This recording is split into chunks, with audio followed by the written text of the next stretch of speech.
TF1 et Carte Noire vous ont proposé Ciné Dimanche. Carte Noire, un café nommé Désir.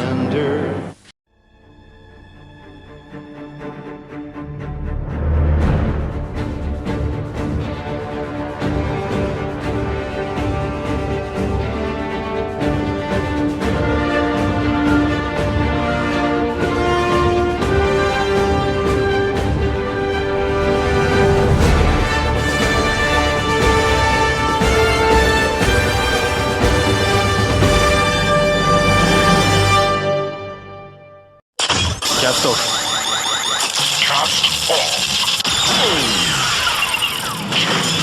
Kropka.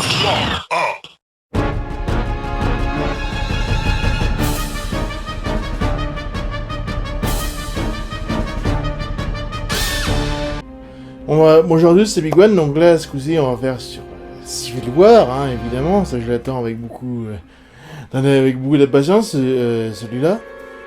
Oui, donc pour revenir, donc c'est vrai que là on est enfin donc pour la MCU.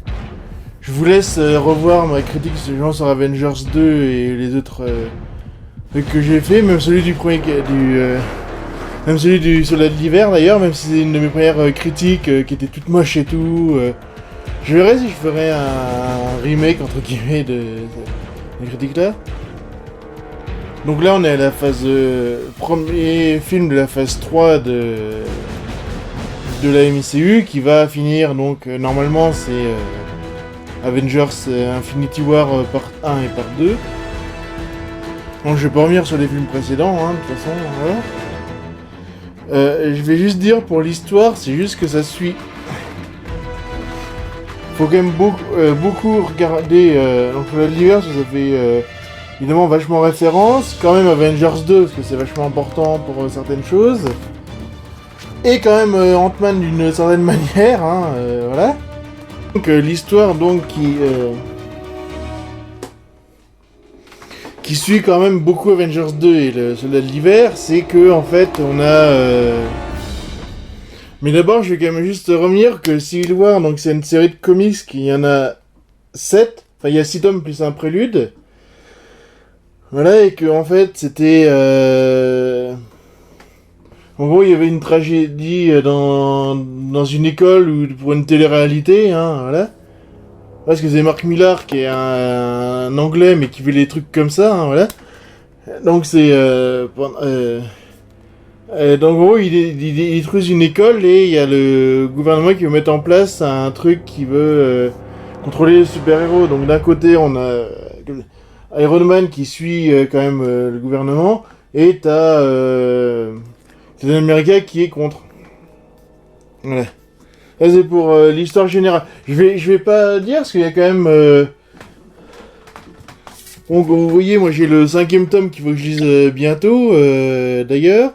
Enfin, j'ai le 6e aussi.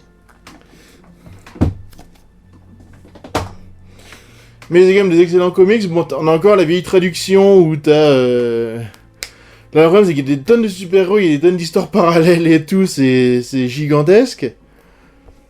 Donc on est sûr que résumer en 2h20, c'est compliqué. Déjà d'un point, donc c'est pour ça que c'était un peu simplifié, et malgré tout, donc les accords de Sokovie qui représentent en gros le truc de recensement des super-héros, ça remplace ça, quoi. En fait, la base, ça reste comme ça, et il y a deux camps qui se forment avec Iron Man qui, lui, malgré ce qu'il a fait quand même Avengers 2 et un peu Iron Man 3, parce que oui, c'est dans Avengers 2, en gros, il est déjà un peu méchant, en fait, hein, d'une certaine manière, dans le... regardez les commentaires audio, vous comprendrez pourquoi, c'est surtout à cause de la truc de Loki, et de la position de la sorcière rouge, d'ailleurs, qui est vachement important. Et donc, il y a Et donc il y a Stark qui se dit oui, il faut quand même suivre parce qu'on a fait trop de conneries, donc voilà, faut quand même essayer de se plier au truc, quoi. Tant pis, quoi. Là, on avait trop de dégâts collatéraux, etc. Par rapport aux gros événements qu'il y a eu. C'est vrai qu'on n'y pense pas trop, mais voilà.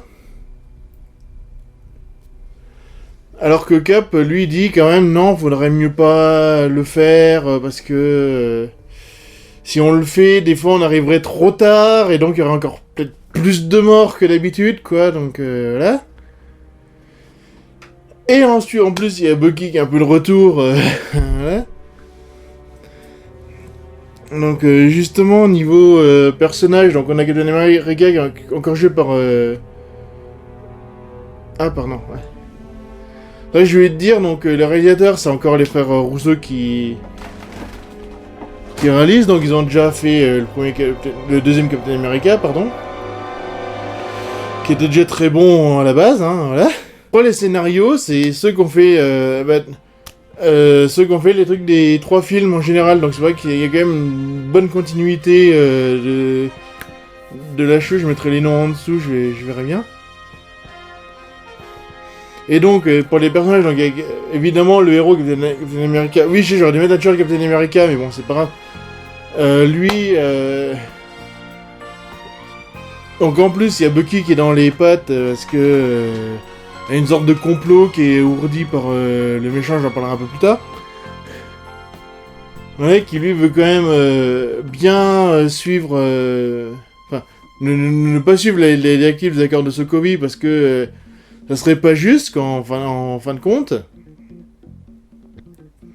Ouais, et Chris Evans c'est toujours excellent dans ce rôle-là. De toute façon, on n'a pas à se plaindre. Donc ensuite, Stark reste Stark. Hein, même s'il a quand même pris un grand coup avec Avengers 2 quand même. Hein, on le sent qu'il est un peu... voilà. Ensuite, je vais parler... le problème, c'est qu'il y a tous les personnages secondaires, donc il y a Black Widow qui est toujours vachement intéressante, je vais pas trop en parler, parce que voilà, c'est... Mais le traitement est vachement bien, quoi. Pour elle, vivement qu'il y a un film solo sur elle. Bon, il y a Hawkeye qui fait une petite apparition à un moment donné, mais... lui, donc c'est lié à Avengers 2, donc je vais pas dire trop ce qui se passe aussi. Mais toujours intéressant de voir ce qui devient. Il y a Scarlet Witch et Vision qui commencent à avoir un peu plus de développement. Qu'est-ce qu'il me fait leur vie ? Commencent à avoir un petit peu plus de développement et c'est pas plus mal. Hein, parce qu'on les a vu que dans Avengers 2, donc on n'en sait pas plus. Et les acteurs sont toujours aussi bons de toute façon.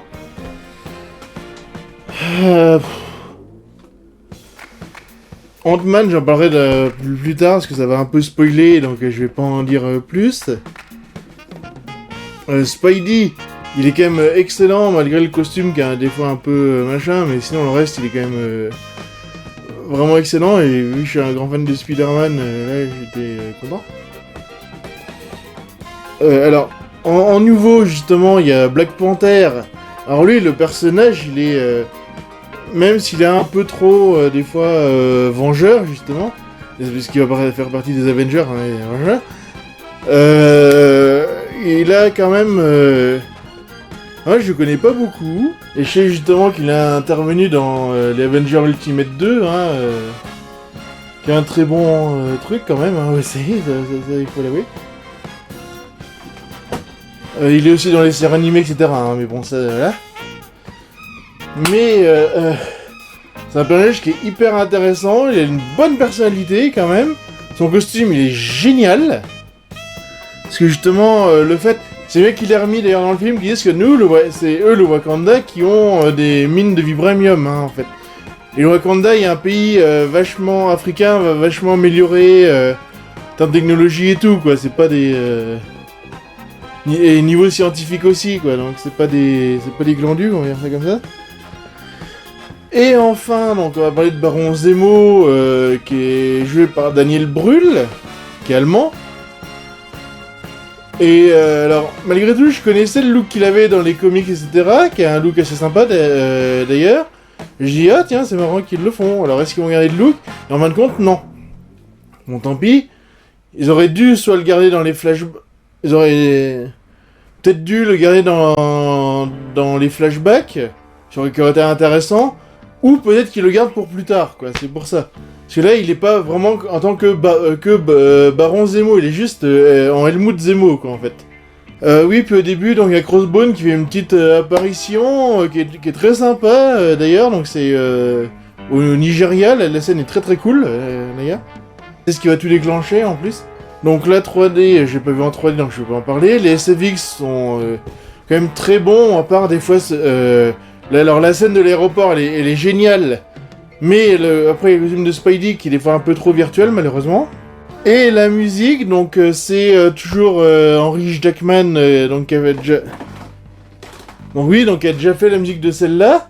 Mais le problème, c'est que justement, ils ont pas repris le thème du premier Captain America, qui est vraiment... de Alan Silvestri, qui est vraiment génial comme thème. Et il n'y a pas de concordance entre celui-là et Civil War, quoi. C'est un peu con en termes de thème, mais bon, tant pis.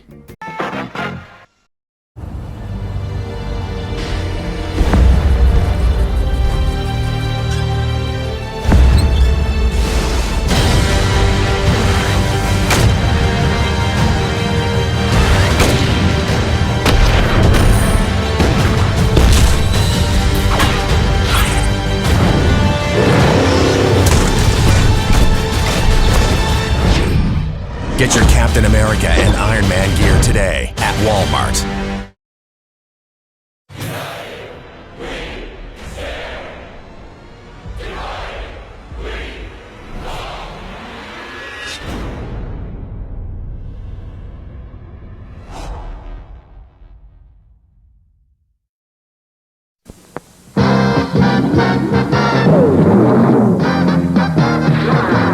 Battle Fever J やってきた。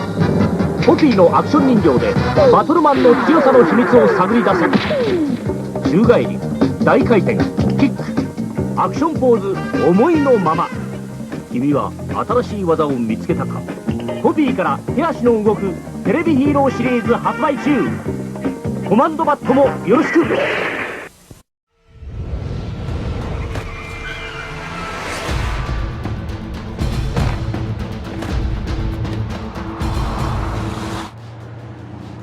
Your dad liked a thing I posted. Oh.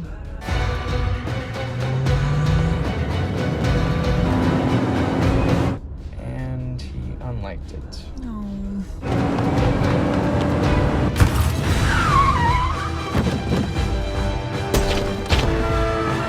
This is boring. When are we gonna get there?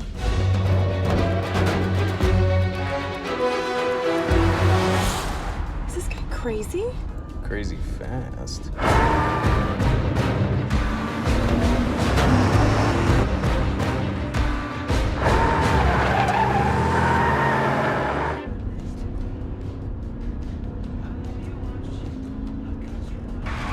Does nobody use a turn signal anymore?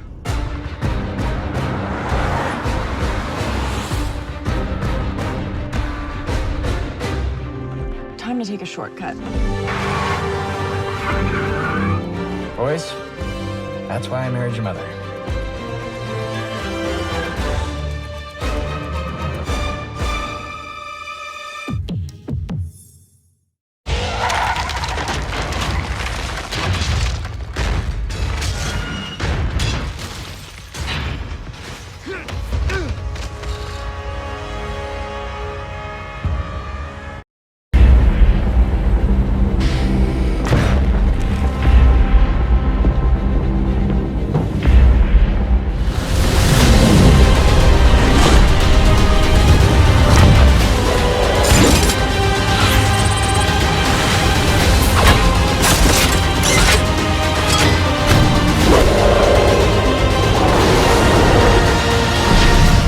Get your Captain America and Iron Man gear today at Walmart.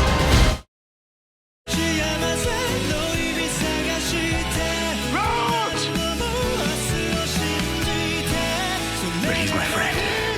So is I.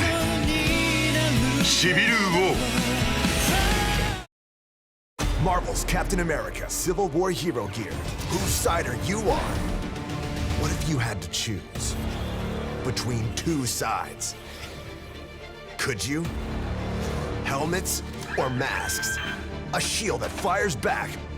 Or armor that blasts? The choice is yours. Marvel's Captain America Civil War hero gear. Each product sold separately.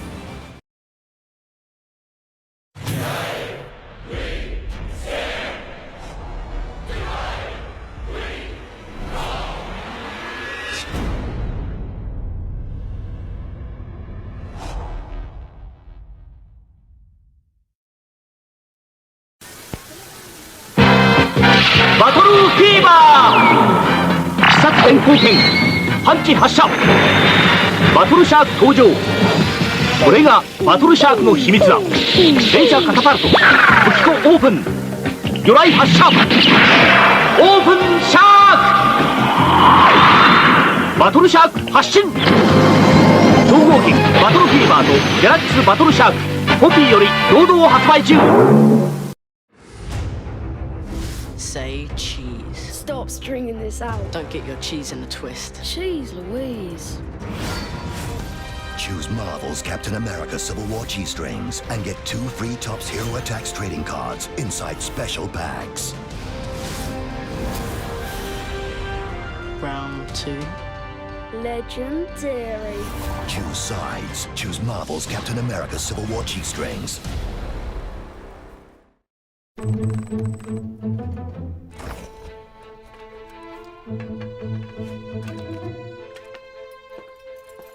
Oh boy. Hey Bruce, you don't mind if I just take this last Coke, do you? Thanks, bye!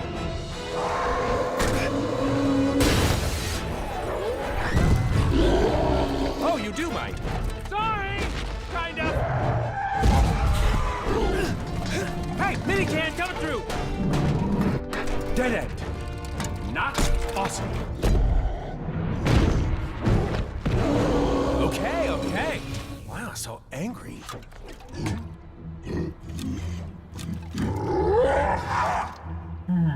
Oh, you poor sad Hulk. Hold on.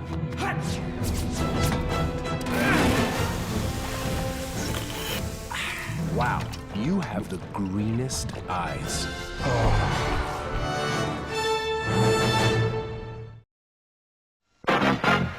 Donc alors, mon avis sur Captain America Civil War, bah c'est un très très bon Marvel. De toute façon, les Captain America sont sont quasiment tout le temps au-dessus du panier quand même, hein.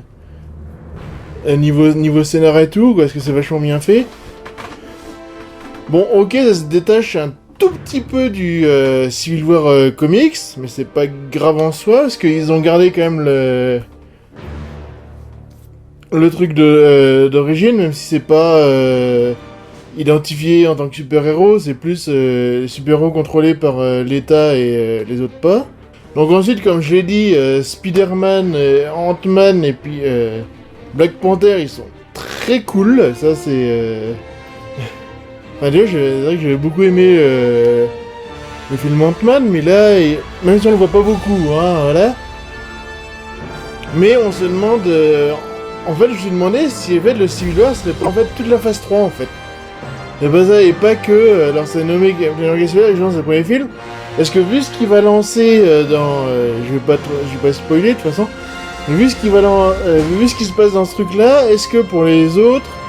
Bon, Hulk et Thor sont pas là, donc ils s'en foutent, eux, parce qu'ils ont d'autres choses à faire. Il y a le Ragnarok, donc voilà. Hein, puis c'est un dieu, de toute façon, Thor, donc il en a rien à foutre des trucs humains, quoi, voilà. Ensuite, c'est sympa de revoir le Général Ross, quand même, parce qu'on l'a vu que dans le Hulk de lui, le terrier, quoi, malheureusement. Et pouf, il a disparu. Je suis plus là, et je disparais. Donc Martin Freeman, c'est aussi sympa, il a un petit rôle sympa.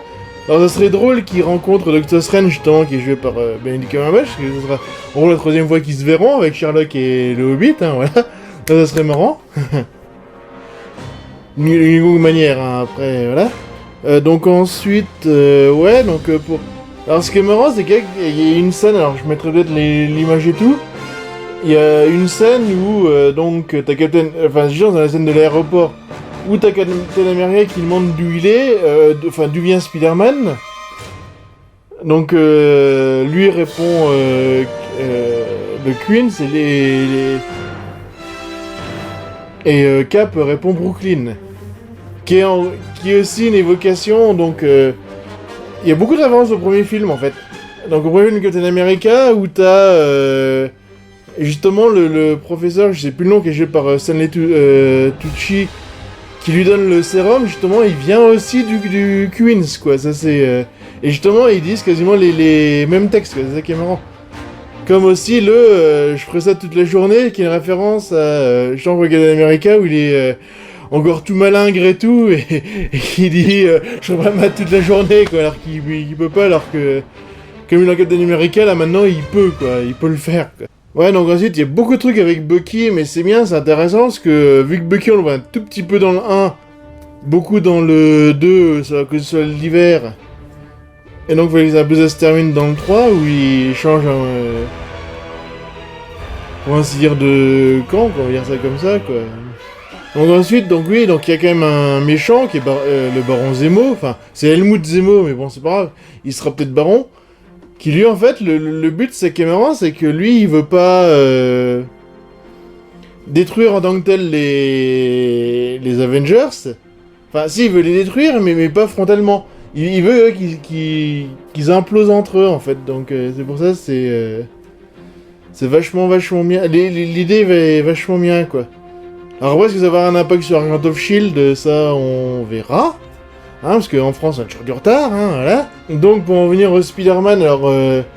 c'est vrai que, comme il a dit, Tom Holland, bon, c'est vrai qu'il est un peu plus... Il a 19 ans, je crois, un truc comme ça, est-ce qu'il est très jeune? S'il joue un gamin de 15 ans, ce coup-ci, moi, en tout cas, je vois pas le problème. Mais en gros, ils ont beaucoup... Et justement, il a dit que c'est inspiré de Andrew Garfield de The Amazing Spider-Man. Ça, c'est qui dit que c'était son préféré par rapport à ceux de Sam Raimi. Et j'aime bien les deux versions, hein, mais là, j'attends vraiment de voir comment ils vont développer dans le film, quoi. Oh, puis en plus, il y a ce qui est marrant, c'est qu'il y a Marissa Tomei qui a joué... Ah, j'ai pas pris le Blu-ray, dommage. Dans Crazy Stupid Love, où... elle est l'amant de la maîtresse, pardon, du père de Emma Stone, quoi. C'est ça qui est marrant. Comme ça qu'Emma Stone, après, a joué Gwen Stacy dans Spider-Man, voilà, il y a marrant. Et elle a joué dans pas mal de films avec Robert Downey Jr. Donc, c'est dans Chaplin, dans je sais plus quel autre, des trucs... Et voilà. Ça, c'est marrant, justement, qu'à un moment donné, ils discutent, et puis voilà, quoi. On sent quand même une certaine convivialité entre eux, on va dire ça comme ça, quoi. Ils s'entendent bien déjà, quoi. C'est d'être marrant dans leur tournage, mais bon. Ouais, ça sera vraiment à voir au prochain film en 2017, quoi. Ça, c'est... J'attends avec impatience. J'aime bien le costume moche, en plus, qu'il a, le costume d'avant... Voilà, parce que il n'y a pas d'origine story en tant que tel. Il dit juste qu'il a été piqué, donc son oncle est mort, mais voilà, on n'en dit pas plus. Est-ce qu'il y aura quand même dans le film, est-ce qu'il y aura un petit flashback quand même dessus, pour voir comment il a eu au moins ses pouvoirs et puis la mort de l'oncle? Parce que oui, c'est vrai que ça fait quand même vers 3 fois qu'on va se la taper ça, mais c'est vachement important, quoi. Donc voilà. Et donc, moi, qui adore toujours Black Widow, je trouve que là, elle a vraiment... Même si j'en la vois pas beaucoup, quand même, elle a quand même un truc vachement intéressant. Donc j'attends qu'il fasse un film sur elle, quand même. Et d'ailleurs, pour Black Widow, je vous conseille les 3 trucs de Phil Noto qui sont géniaux, quoi. Donc voilà, en attendant qu'il y ait un truc, parce que j'aimerais bien qu'ils soient un peu inspirés de ça, quoi, parce que...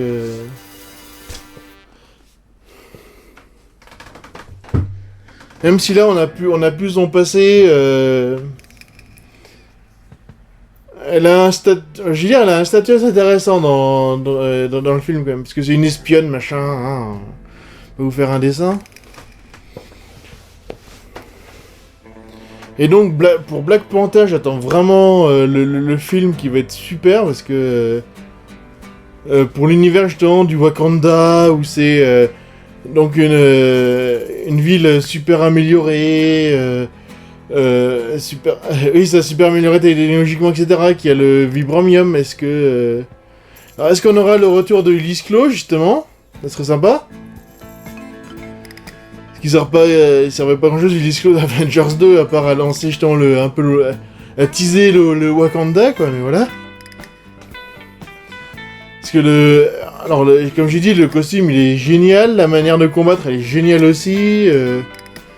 Alors, pour les frères Rousseau, j'ai entendu certaines critiques un peu bizarres qui disaient ouais, mais il y a trop de shaky cam et tout. La shaky cam, elle est que dans la scène au Nigeria au début. Après, le reste, tout est super clean, hein. Niveau combat, c'est... y a pas de défaut sur ça, quand on va dire, et... Ça, c'est bien. Parce que oui, c'est vrai que c'est un peu en shaky cam au Nigeria, parce que c'est vraiment... On est pris un peu dans l'action, puis en plus, justement, il y a le truc avec Black Widow qui fait des prises assez spéciales, donc pour un peu bien dynamiser le truc un peu pris sur le vif, quoi, parce que c'est en plein marché et tout, c'est vrai que ça rajoute pas mal de dynamique, quoi. Ensuite, d'ailleurs, sur le Faucon, très bonne idée d'avoir mis pour Red Wing. À la base, c'était un vrai Zozio, mais là, ils en ont fait un drone, en fait. Ce qui est plutôt logique, malgré tout, avec les trucs actuels, quoi. C'est une super idée. Sinon, tout ce qui est costume et tout, ça, c'est... ils sont super beaux aussi. Bon, j'ai dit, dommage que Zemo n'ait pas encore son look normal, mais on verra bien. Et donc, on verra vraiment ce qui va se passer pour la suite, quoi, parce que... Bah, déjà pour Doctor Strange, comment ils vont impacter ça sur Doctor Strange? Parce que vu que lui, il va être barré en plein Himalaya, est-ce qu'il va se barrer à l'Himalaya? Est-ce que c'est pendant Civil War, puis il est pas au courant? Mais bon, je vais pas spéculer là-dessus, on est encore jusqu'à novembre, hein, donc voilà, je vais... Ensuite, donc bon, je sais que pour Thor, ça va pas impacter, de toute façon. Il va y avoir quoi? Ah oui, il va y avoir Spider-Man, est-ce que ça va... C'est sûr, ça va vraiment impacter quand même dessus. Même si je sais pas s'il est concerné encore, est-ce qu'il est encore... Il est encore guerrier urbain, je vais dire ça comme ça, un peu comme Daredevil, etc. Voilà. Faut que j'ai rien les Daredevil et le reste d'ailleurs. Ouais, pour Ant-Man et tout, c'est vrai que je suis quand même assez curieux ce que ça va donner. Mais ce qui se passe, je vais pas le dire ce qui se passe. Ah oui, j'ai adoré quand même aussi pour le raft, comment qu'ils ont fait... Parce qu'en gros, normalement, dans Civil War, ils ont mis une prison pour emprisonner tous les rebelles, on va dire ça comme ça. Et en fait, c'est la zone négative faite par Mr. Fantastic des 4 Fantastiques. Et comme là, il n'y a pas les 4 Fantastiques, c'est Tony Stark qui a décidé de construire un bâtiment où ils peuvent enfermer ceux qui veulent, qui est en pleine mer en plus, et qui se soulève et tout. Le décor est pas mal, quoi. La surface est vraiment pas mal, quoi, donc voilà. Ensuite, c'est bien qu'ils aient fait référence à Pepper Potts quand même un petit peu, parce qu'on n'entend plus beaucoup parler, quoi, ce qui est un peu dommage. Mais on va dire, c'est vrai que ça, niveau relation entre les personnages, c'est vraiment un schisme, là, qu'il y a... Bon, il y a le caméo de Stanley qui est assez sympa, mais qui vaudra pas quand même Avengers 2 et puis d'autres, hein, voilà. Et donc, pour la prochaine fois, donc, il y aura X-Men et Warcraft, il y aura encore du unboxing, toujours. Il y aura Ninja Turtle 2, il y aura Suicide Squad. Module, ça va être rempli. Il y aura Star Trek Beyond. Et Ghostbusters, je vais quand même voir ce qu'il donne aussi, quoi. Donc, à une prochaine fois.